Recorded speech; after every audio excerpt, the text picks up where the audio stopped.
수익형 부동산 구매 시 놓치는 부분이 많습니다. 도배는 5년에 한 번, 장판은 10년에 한 번 합니다. 수익에서 참 뺄 게 많습니다. 그래도 이 정도면 어느 정도 뺄 건 다 뺐네요.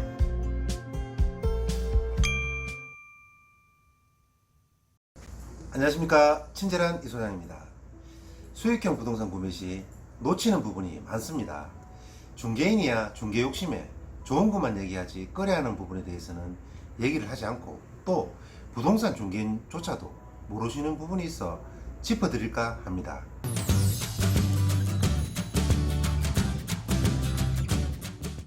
수익형 부동산 사실 때 꼭 생각해서 사시기 바랍니다. 우선 수익률과 수익은 사시면서 다 하시는 거고요. 수익형 부동산을 구매하시면 이것저것 공제하고 생각해야 되는 부분들이 있습니다. 세금, 관리비, 공실률 등등 모르시거나 대충 생각하시는데 재산과 관련된 거니 신중히 계산해서 구매를 하셨으면 합니다. 또 절세나 아낄 수 있는 부분이 있으니 신중한 시청 부탁드립니다. 이해를 돕기 위해 한 10억쯤 하는 상가 원룸을 기준으로 말씀을 드리겠습니다. 역세권에 10억쯤 하면 대지 60평에 가구수 10가구 정도 됩니다. 이해를 돕기 위해 종이 등본이 상마다 다를 수 있음을 말씀드립니다.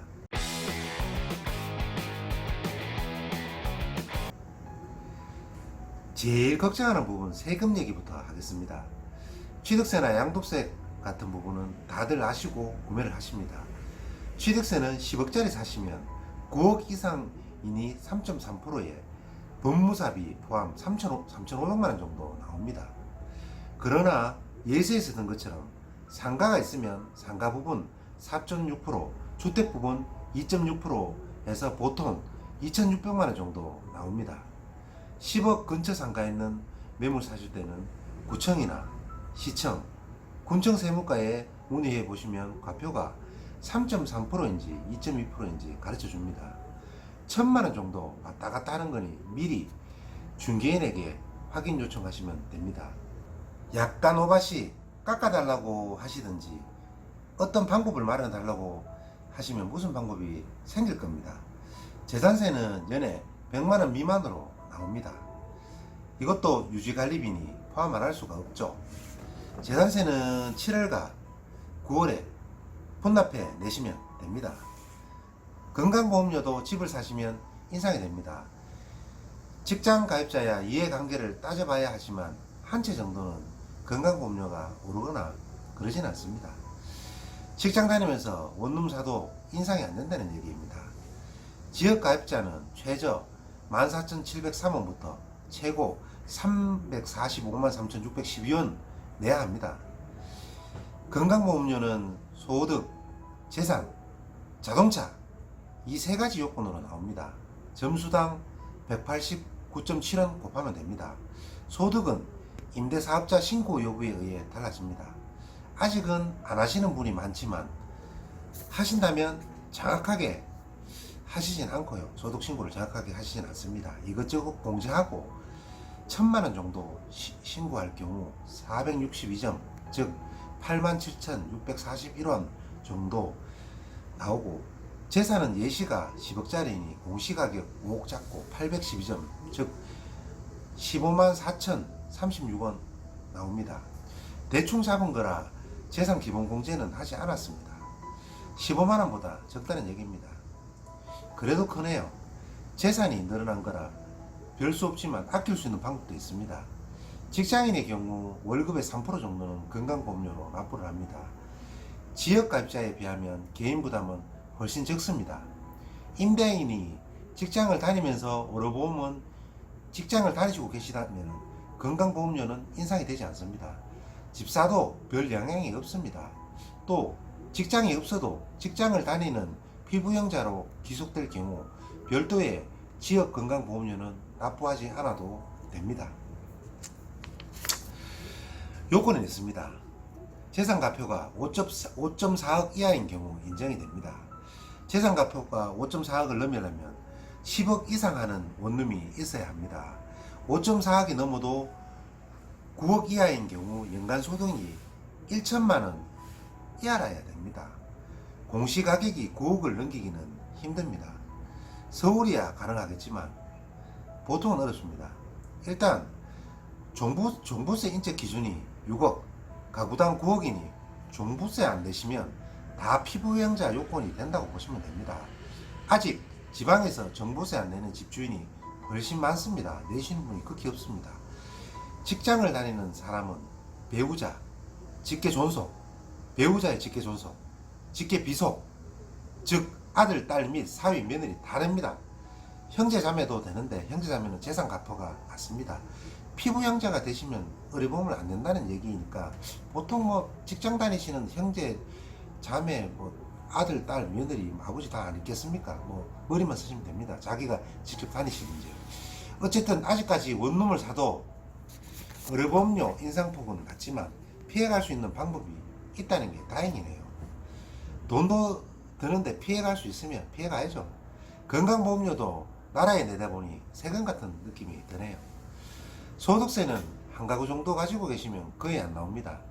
미신고 시 소득세 없고 임대사업자 등록하면 신고 시 2천만 원 이하는 분리과세이니 이럴 때는 소득세는 아주 미미하게 몇만 원 나옵니다.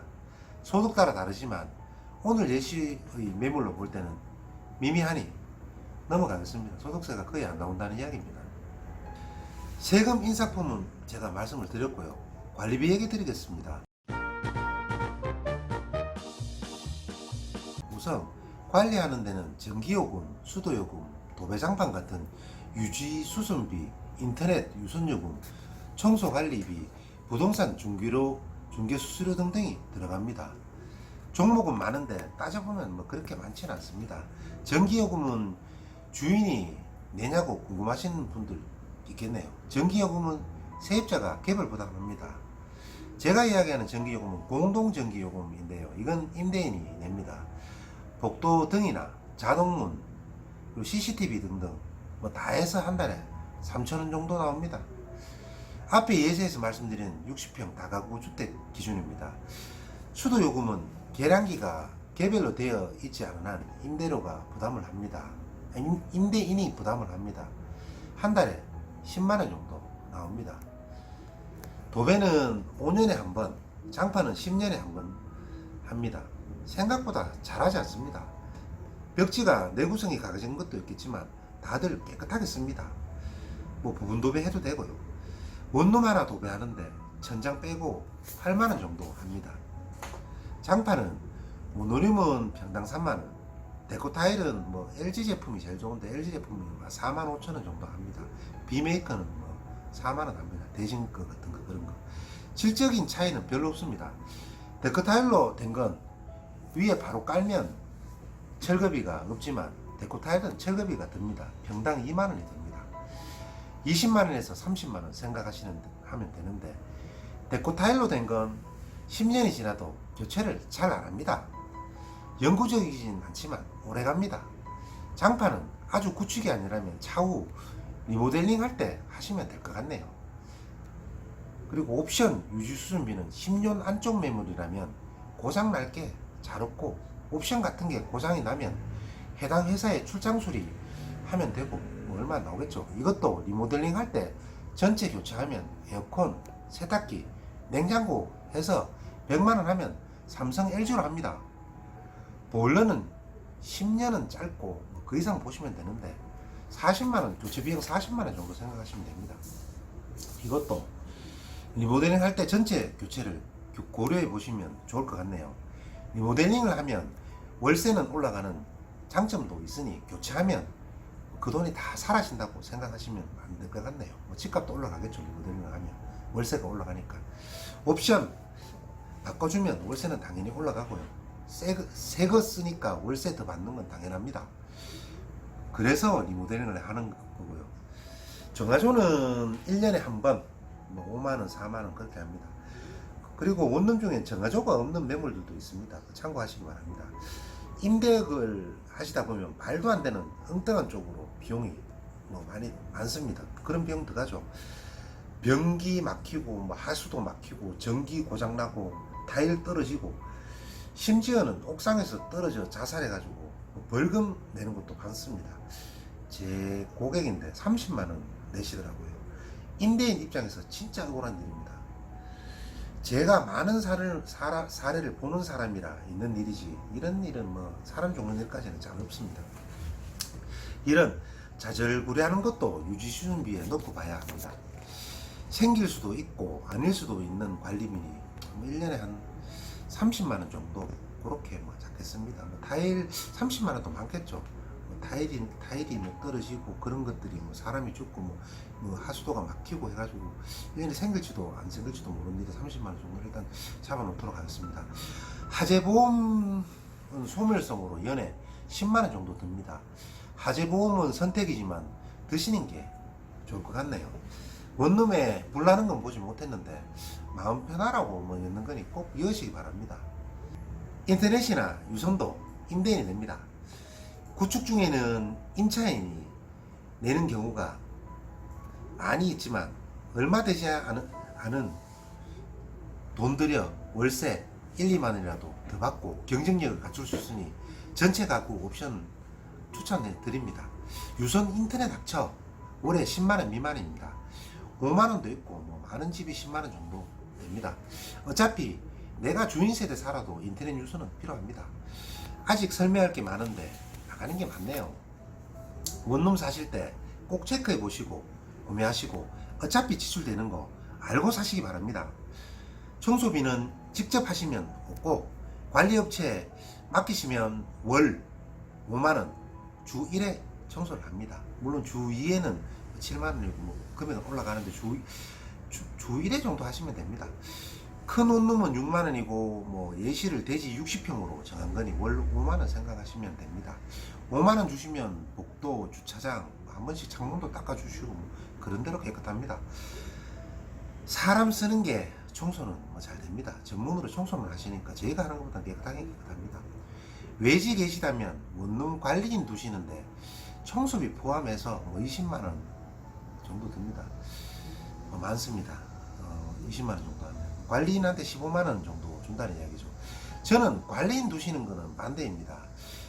저희 같은 대도시 다가구주택은 시스템이 잘 잡혀있고 매매한 부동산에서 저희 같은 사람들이 관리를 해줍니다. 시스템이 잘 잡혀있어 별도로 관리인을 두실 필요가 없을 걸로 보이는데 많이들 궁금해 하시니까 별도의 시간을 내서 이 부분은 다루어 드릴까 합니다. 중개수수료 이야기할게요. 중개수수료는 10가구 기준으로 연에 한 3건 정도 4건 계약을 합니다. 싸게 있으면 1년에 뭐 한두 건 할 때도 있고 뭐 1년에 한 번 안 갈 때도 있습니다. 전세 반전세는 2년 계약이고 뭐 연에 3건 내지 4건 해서 중개수수료 한 100만원 정도 그렇게 됩니다. 그리고 공실률 이야기를 또 안 할 수가 없네. 공실률 리스크 중요하니까요. 공실률도 지출 비용에 포함해야 합니다. 원룸의 지출 전 수익률이 10% 정도 됩니다. 예를 들어 3억 투자하는 원룸의 총 수익은 250만원이고 총 월세는 뭐 400만원 정도 됩니다. 이자를 공제해서 250만원 나오는 수익률이 10%가 되는 거죠. 물론 그거보다 높은 것들도 많이 있긴 합니다. 저희 지역 공실률은 5% 잡으시면 넉넉합니다. 400만원의 5%는 20만원입니다. 공실 때문에 생기는 리스크는 월 20만원이라고 보시면 됩니다. 이것도 넉넉히 계산한 겁니다. 사실이냐고 반문하실 분 계실 것 같아 일전에 소개해 드린 걸로 제가 증명해 드리도록 하겠습니다. 본 사이트는 저희 지역의 공실 정보를 보여주는 온하우스라는 사이트입니다. 다른 것도 있으나 공신력에서 제일 뛰어나고 공실이 생기면 여기서도 전화가 가고 임대인들이 여기에 무조건 전화를 해서 올리기에 공실 상황과 실제 공실이 같다고 보시면 됩니다.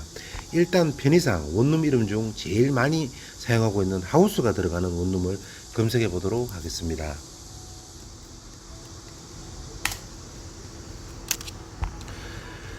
전체 매물 개수가 1012개가 보이네요. 힐링하우스 공실 없습니다. 풀하우스 공실 없고요. 아로마하우스 공실 없고요. 해피하우스 공실 없습니다. 요 한 페이지가 한 30칸 정도 되니까 한 원룸 하나에 공실을 10개, 가구수를 10개 잡았을 때 300개 공실 정도, 300개 상황이라고 생각하시면 될 것 같네요. 이 중에 공실은 9개입니다. 그 9개 중에서도 여기 보이시는 두산동 제2하우스 같은 경우에는 상가 2개를 올려놨는데 이게 N자가 신축인데 신축이라는 거죠. 공실로 포함을 하면 안 됩니다. 비오하우스 6천에 10만원, 광콜, 여 밑에 보시면 이사협이라고 되어 있는데 현재 세입자가 살고 계시다는 거죠. 이것도 진정한 공실은 아닙니다. 롯데마우스 공실없고 갤러리하우스 공실없고 빙코하우스 공실없고 다 공실없고 밑에 노블하우스에 500에 40만원 공실인데 여기도 보시면 이사협이라고 되어 있는데 실제 공실은 아닙니다. 세입자가 있다는 거죠. 실제 공실은 요 밑에 위드하우스에 빈방에서 주콜 이게 공실입니다. 공실이 하나 둘 3개가 있네요. 3개, 4개가 있네요. 총 300개 방 중에 4개 정도 되면 1%가 조금 넘습니다. 제가 공실률을 5%로 잡았다는 거는 좀 과하게 잡았다는 겁니다. 보수적으로 잡아서 설명드리기 위해서 잡았다는 거니까 크게 공실률은 뭐 생각 안 하셔도 되는데 일단 리스크에는 여토록 그렇게 하겠습니다. 공실로 생기는 리스크 많이 작습니다. 저를 믿으시고 또 자료를 믿으시면 될 것 같네요. 그래도 매수 전에 공실률도 리스크에 넣으셔야 됩니다. 수익에서 참 뺄 게 많습니다. 그래도 이 정도면 어느 정도 뺄 건 다 뺐네요. 예시에서 말한 것처럼 3억 들여 수익률 10%면 월 250만원, 연에 3천만원 정도 나온다고 알고 사시는데 뭐 여기서 한번 빼보겠습니다. 재산세 100만원 빼고 건강보험료 연 180만원 빼고 공동정기료 수도요금 1년에 120만원 빼고 도배 및 유지수선비 50만원 빼고 정화조 및 하재보험 15만원 빼고 청소비 60만원 빼고 인터넷 유선 연에 120만원 빼고 중개수수료 100만원 빼고 공실 리스크 넉넉하게 잡았습니다. 240만원 빼고 진짜 수익이 납니다. 그래야 다 빼야 진짜 수익이겠죠. 지출이 985만원 되네요. 순수익이 2015만원입니다. 지출 중 의료보험료는 안 낼 수도 있고 뭐 공실 리스크도 좀 과하게 제가 잡았습니다. 그래도 잡아보니까 6.71% 순수익 되네요. 이게 순수익입니다. 3억 투자해서 3천만원 나온다고 생각하시면 안 되고 3억 투자하면 한 2천만원 정도 나오면 괜찮습니다. 수익형 부동산 사실 때 꼭 생각하시고 사시기 바랍니다. 예금 이자 수익도 세금을 냅니다. 어떤 투자든 리스크는 있습니다. 수익형 부동산에 투자를 하신다면 이것저것 한 번 더 고민해 보시고 좋은 길라잡이 만나서 좋은 투자 하시기 바랍니다. 궁금하신 점 연락 주세요. 친절히 답변해 드리겠습니다. 구독과 좋아요는 제게 큰 힘이 됩니다. 감사합니다.